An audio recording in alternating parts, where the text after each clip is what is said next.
Shalom Aleichem, Assalamu Alaikum. Welcome to 1 Chronicles chapter 13, in which there are 14 verses. Beginning in verse 2, it should have prospered by Hashem, our Elohim. Verses and of Hashem. So we have sorry, I'm trying to stabilize my microphone. It says here, Hashem will prosper in the Septuagint. Verses, it comes from Hashem. Okay, that's what it's saying there. Verse 3, it says here, let us bring the ark of our Elohim, for men have not inquired of it or at it since the days of Saul. So it has not been inquired of since the days of Saul, specific time period, versus we inquired not at it in the days of Saul. So it was not inquired of, which is a contradiction. Doesn't make any sense. Verse 5. The borders versus Shihor. Verse 6, significant difference. It says, David brought it up, referring to the ark, versus David went up. He just went up without the ark. Just focusing on David, the Septuagint is focusing on him taking the ark and bringing it, transporting it. Significant difference in the same verse. To the city of David, that's where it was brought, versus to Bala, that is to Kirjath Jearim. So two very different places. It describes as well that Hashem is the Elohim who sits between the cherubim, versus who dwells between them.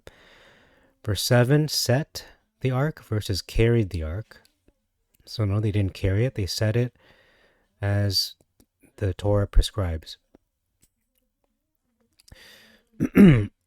Verse 8, or at least that was the intention, to carry it. They set it, and we see what unfolds later on. His brethren versus Ahio. Verse 8, singers versus with singing. So we have specialists in singing versus anyone who can sing. There are 0 qualifications necessary, or at least there are no standards provided for these singers. Just anyone can sing. There aren't designated singers, in other words. Continuous difference of lutes versus psalteries, and psalteries can mean skin bag, which sounds to me like a bagpipe-like instrument. Verse 9, a bullock versus oxen, so no gender. Bullock are young bulls. Verse 11, a big difference, our first one in this chapter. It says, David, this is after Uzzah died. He was smitten by Hashem because he touched the ark instead of obeying the explicit instructions regarding the care and handling of this of the ark. And what did David feel? It says David was dispirited. What does that mean?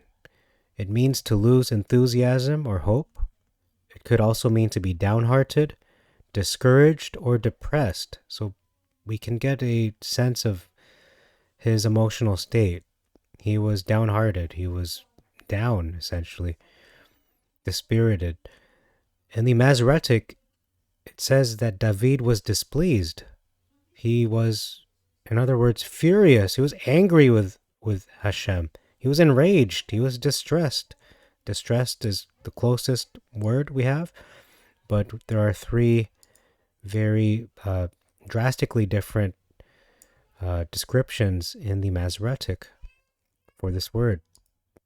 So displeased is a very bad translation, or at least a bad understanding of what is going on.